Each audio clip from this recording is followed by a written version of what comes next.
한동안 우리나라 남편들이 제일 싫어하는 연예인 1위가 최수종 씨였습니다. 배우 최수종 씨는 아내 하이라 씨에게 이벤트를 아주 많이 하고 잘하기로 소문나 있었습니다. 아내들에게는 부러운 남편이었고 남편들에게는 불편한 남편이었습니다. 지금은 션이라는 가수가 그 뒤를 잇고 있습니다. 연인끼리, 부부끼리 서로 이벤트를 하는 것은 상대방을 기쁘게 해주기 위해서, 그를 감동시키고 당신은 저에게 이렇게 소중한 사람입니다, 저는 당신을 사랑합니다 라는 표현으로 이벤트를 합니다. 이벤트는 나름의 목적이 있고 그에 따른 준비물이 필요합니다. 오늘 본문은 하나님께서 요나를 위한 이벤트를 하고 계시는 장면입니다. 요나가 하나님의 마음을 모르자 하나님은 하나님의 마음을 알려주시고자 알려주실 목적으로 이벤트를 준비하십니다. 하나님의 이 이벤트의 준비물은 박넝쿨, 벌레, 그리고 뜨거운 동풍입니다. 선지자 요나는 하나님의 말씀을 듣습니다. 니느웨에 가서 그들에게 회개를 촉구하라. 근데 요나는 그 말씀에 불순종하고 다시스로 갑니다. 니느웨는 그에게 있어서 원수 같은 도시이기 때문입니다. 포악하고 잔인한 니느웨가 죗값을 받는 것은 당연하다고 생각했기에 그 성읍이 회개하면 하나님으로부터 용서받는다는 것은 불공평하다고 생각했습니다. 그 일은 하고 싶지 않았습니다. 그래서 그는 하나님의 명령에 불순종하여 다시스로 갑니다. 요나는 다시스로 가는 중에 풍랑을 만나고 배에서 던져지고 또 큰 물고기 뱃속에 들어가서 3일을 있다가 나오고, 그래서 하나님의 말씀을 다시 순종합니다. 니느웨에 가서 말씀을 전합니다. 그런데 이게 웬일입니까? 니느웨 왕과 그 대신들, 백성은 물론 짐승들까지 금식을 하면서 회개를 합니다. 요나는 그들의 회개하는 모습을 보고 너무 속상해합니다. 하나님이 심판을 하지 않는 것 같아서 매우 속상해합니다. 그는 니느웨가 망하길 바랬습니다. 그의 마음을 아는 하나님께서 그에게 하나님의 마음을 알려주고자 이벤트를 시작하십니다. 요나는 하나님의 말씀을 선포한 후 니느웨 성읍이 어떻게 되나 보기 위해서 니느웨 동편에다가 초막을 하나 짓습니다. 그리고 거기서 그 성읍을 지켜봅니다. 과연 어떻게 되나. 그런데 하나님은 그 니느웨의 변화를 요나가 발견하기 이전에 요나에게 이벤트를 먼저 하십니다. 요나가 초막을 짓고 앉았던 이유를 한번 5절 먼저 읽어보겠습니다. 5절 우리 함께 읽겠습니다. 요나가 성읍에서 나가서 거기서 자기를 위하여 초막을 짓고 성읍에 무슨 일이 일어나는 걸 보려고 그 그늘에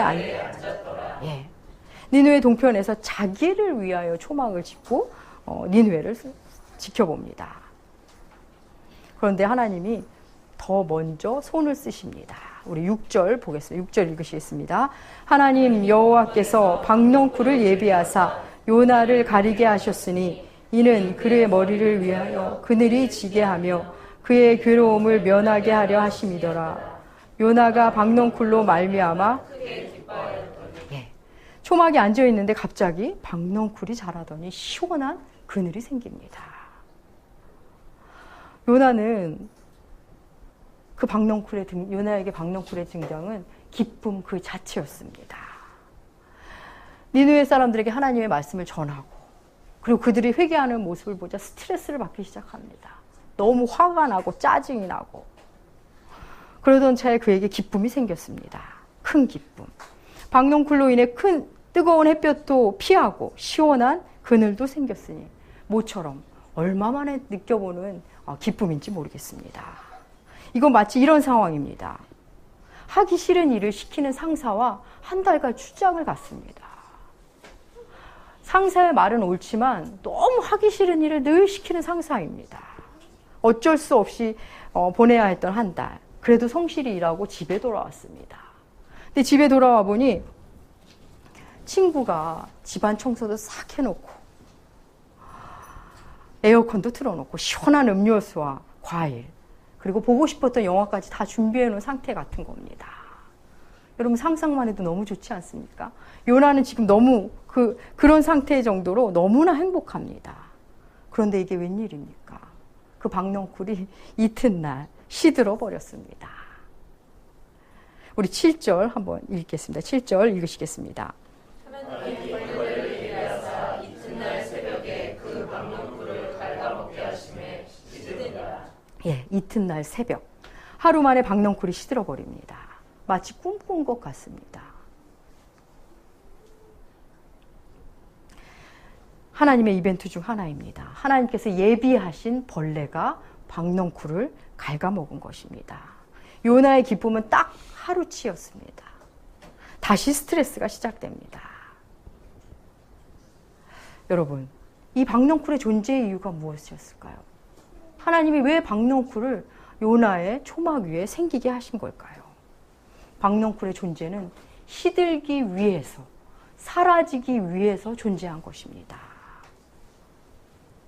요나의 박넝쿨은 박들이 주렁주렁 열리는 게 목적이 아닙니다. 그 박을 가지고 무슨 요리를 하고 무엇을 만들기 위한 목적이 없습니다. 그것은 그냥 사라지기 위해서 존재한 것입니다. 하나님은 우리 인생에 사라지게 하기 위하여 보내주신 것이 있습니다. 하나님이 마련해 준 박넝쿨은 그렇게 하나님의 계획에 의해 시들었습니다. 그런데 여기서 끝이 아닙니다. 우리 8절 함께 읽으시겠습니다. 해가 뜰 때 하나님이 뜨거운 동풍을 예비하셨고 해는 누나의 머리에 쪼이매 누나가 혼미하여 스스로 죽기를 구하여 이르되 사는 것보다 죽는 것이 내게 나으니이다 하더라. 이번 이벤트의 마지막 준비물, 뜨거운 동풍이 불어옵니다.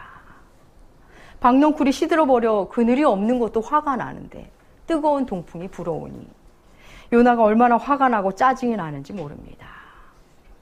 하나님께 반항하기 시작합니다. 그의 신경질은 극에 달해서 하나님께 말합니다. 사는 것보다 죽는 게 낫습니다. 죽고 싶습니다. 차라리 죽여주세요. 이런 말을 하나님을 향해 하고 있습니다. 머리도 아프고 화도 나고 컨디션이 말이 아닙니다. 아니, 박넝쿨 시들어버린 것도 부족해서 뜨거운 동풍을 보내다니. 화가 날 만도 합니다. 요나는 하나님이 하라니까 말씀을 전하기는 했는데 그는 하나님이 하라는 일이 영 못마땅했습니다. 하나님께 불순종하여 풍랑도 만나고 물고기의 뱃속도 들어가고 우여곡절이 있었지만 그는 그가 전한 말씀으로 니느웨 사람들이 회개하기 시작했습니다. 왼수 같은 도시, 동족을 괴롭혔던 그 도시가 그가 말씀을 전하자 놀랍게 하나님 앞으로 돌아옵니다. 여러분, 요나라는 사역자는 대단한 사역자입니다. 사역으로 보면 그의 사역은 대성공한 사역자입니다. 그런데 그는 사역에 성공했는데 전혀 기뻐하지 않습니다. 여러분, 하나님 마음 없이 하나님의 일을 하는 것이 가능합니다. 또 심지어는 열매까지 봅니다. 요나는 하나님의 마음을 가지지 않은 채 일을 했는데 열매가 지금 사역의 열매가 열렸습니다. 그런데 또 신기한 건 기뻐하지도 않습니다. 여러분, 이게 무엇일까요? 하나님의 마음을 모르는 채 하는 사역. 열매는 있을지 모르지만 그 사역자 자신에게는 전혀 유익이 없습니다. 대성공을 이룬 사역이지만 그는 짜증만 더해갈 뿐 그에게는 유익이 없습니다. 그렇습니다. 그래서 고린도전서 13장 3절은 우리에게 이렇게 말합니다. 주보드에 실어놨습니다. 고린도전서 13장 3절 함께 읽으시겠습니다.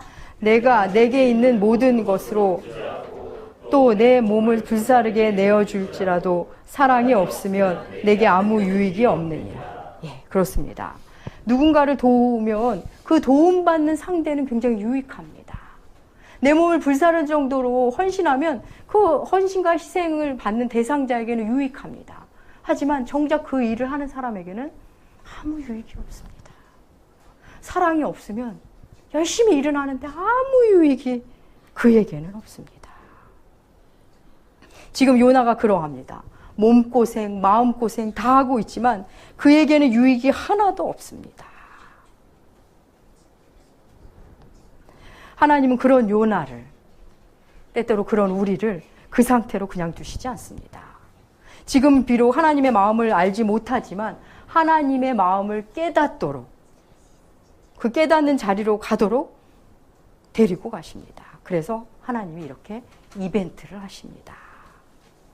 하나님의 일을 하되 하나님의 마음은 없었던 요나에게 깨달음을 주시기 위해 박넝쿨이 등장한 것입니다. 그 박넝쿨은 하나님이 예비하신 벌레에 의해 갉아먹히고 사라집니다. 요나는 지금 하나님의 이벤트의 그 본 취지와 목적에는 전혀 관심이 없고 오로지 박넝쿨에 지금 집착하고 있습니다. 박넝쿨의 존재의 이유를 모르고 하나님께 화를 냅니다. 하나님, 내가 죽는 것이 사는 것보다 낫다고 항변합니다. 참으로 유치해 보입니다. 영혼에는 관심이 없고 그저 박넝쿨 하나에 천국과 지옥을 하룻밤 사이에 맛보는 요나, 너무나 유치해 보입니다. 하지만 우리 역시도 그러할 때가 있다는 것입니다. 우리 삶에도 하나님께서 하나님의 마음을 알려주시고자 무언가 사건을 일으키시고 이벤트를 마련하시는데 하나님 마음에는 전혀 관심이 없고 내게 갑자기 찾아온 박넝쿨에만 온전히 마음을 뺏길 때가 있습니다. 박넝쿨은 큰 기쁨이 되고 조금도 양보할 수 없는 존재입니다. 하나님이 주셨다는 것을 알면서도 하나님이 절대 손 못 대게 하는 그것이 바로 박넝쿨입니다. 여러분, 여러분의 박넝쿨은 무엇입니까? 박넝쿨의 특징은 우리의 괴로움을 사라지게 하고 큰 기쁨이 됩니다.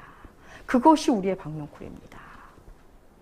하나님이 우리에게 허락하신 박넝쿨은 괴로움을 면하게 하고 큰 기쁨과 행복을 우리에게 던져줍니다.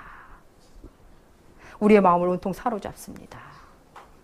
하나님이 우리에게 허락하신 은혜와 축복, 그 중에는 사라져가는 박넝쿨이 있다는 것 기억하셔야 합니다. 사실 지금 요나의 상황은 박넝쿨을 만나기 그 전 상황보다 훨씬 나쁩니다. 박넝쿨이 주는 그늘을 맛보지 않았다면 이렇게까지 화가 나지 않을 텐데, 이렇게까지 힘들지 않을 텐데 그는 지금 힘듭니다. 박넝쿨이 주는 기쁨을 맛봤기 때문입니다. 여러분, 돈의 힘, 돈의 맛을 보았는데 돈이 없는 사람이 얼마나 불행한지 아십니까? 이미 나는 돈의 영향권 하에 있는데 돈의 맛을 봤는데 내가 돈이 없으면 그것처럼 큰 불행을 느끼는 사람이 없습니다. 마치 요나가 그런 모습입니다. 그래서 지금 그는 과격해졌습니다. 하나님을 향해 항변합니다.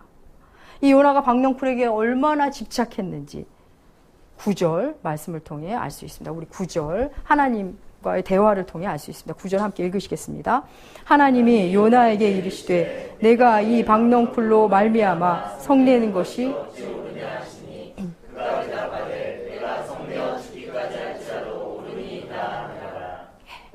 여러분, 이 요나의 당당한 분노를 보십시오.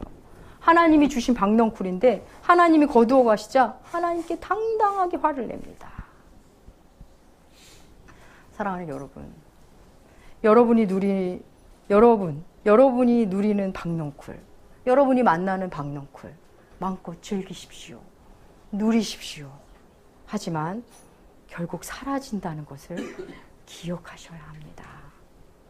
하나님은 우리에게 하나님의 마음을 깨닫게 하기 위하여 상실을 경험하게 하십니다. 물건을 잃어버리게도 하시고 본의 아니게 관계를 잃기도 하고 열심히 일했는데 실패를 경험하게도 하십니다. 하나님은 이 상실을 통해 우리가 무언가를 깨닫기 원하실 때가 많습니다. 우리에게 어떤 상실과 실패가 올 때 내가 무엇을 깨달아야 하고 내가 무엇을 순종하길 원하시는지 묻는 기도를 하나님께 드려야 합니다. 요나서는 참으로 묘하게 끝납니다. 하나님의 질문으로 끝납니다. 마치 하나님이 하나님의 마음을 요나에게 호소하시는 듯한 말씀으로 끝납니다. 우리 10절, 11절 함께 읽으시겠습니다. 여호와께서 내가 수고도 아니하였고 재배도 아니하였고 하룻밤에 났다가 하룻밤에 말라버린 이 박넝쿨을 아꼈거든. 이 큰 성읍 니느웨에는 좌우를 분별하지 못하는 자가 12만여 명이요 가축도 많이 있나니 내가 어찌 예, 하나님이 마치 이렇게 말씀하시는 것 같습니다. 너는 왜 내 마음을 모르니? 너도 네가 그렇게 수고하지도 않고 네가 한 거 아무것도 없이 생겨난 박넝쿨을 그렇게 아끼는데 내가 왜 니느웨 사람 아끼는 것을 왜 이해하지 못하니? 왜 내 마음을 알지 못하니? 하시면서 끝을 맺으십니다. 사실 이 마지막 말씀 이후 요나가 어떻게 되었는지, 어떤 삶을 살았는지 성경은 말해주지 않습니다. 사실 이 이후의 요나의 모습은 어쩌면 우리가 써내려가야 할 대목일 것입니다. 우리들이 사랑하는 사람을 위해 만든 이벤트의 결론이 감동이라면 하나님의 이벤트의 결론은 깨달음입니다. 하나님의 목적은 깨달음을 위해 이벤트를 하십니다. 하나님은 하나님의 마음을 알게 하시려고 우리를 힘겹게 하는 이벤트를 마련하십니다. 여러분이 특별히 아끼고 집착하는 그 무엇이 생기면 경계하셔야 합니다.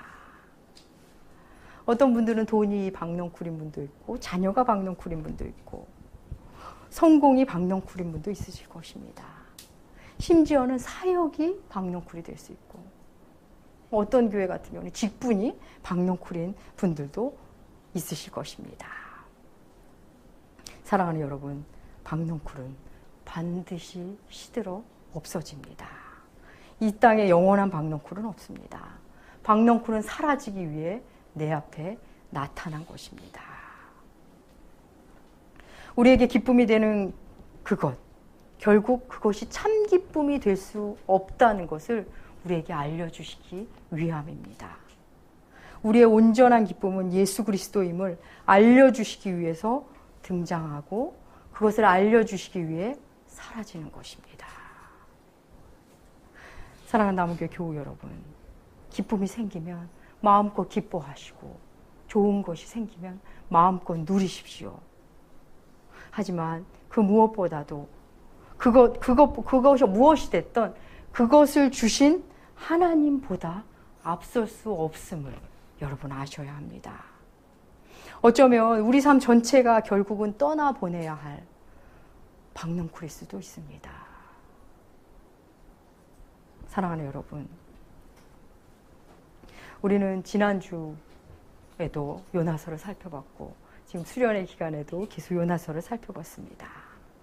요나서의 마지막 요나의 모습, 참 별로인 것 같은 요나의 모습, 여전히 별로인 듯한 모습으로 난 박넝쿨 없이 못 삽니다 라는 모습을 이렇게 보여줬습니다. 우리는 이 모습을 거울 삼아 저는 박넝쿨 없이는 못 살아가 아니라 저는 주님 없이는, 예수 그리스도 없이는, 주님의 사랑 없이는, 주님의 은혜 없으면 도저히 살 수 없습니다 라고 고백하시는 여러분, 그리고 우리 나무교회 되시기를 축복합니다. 네, 오늘 성찬식 함께 하겠습니다. 조용히 침묵으로 기도하시면서 성찬을 준비하시겠습니다.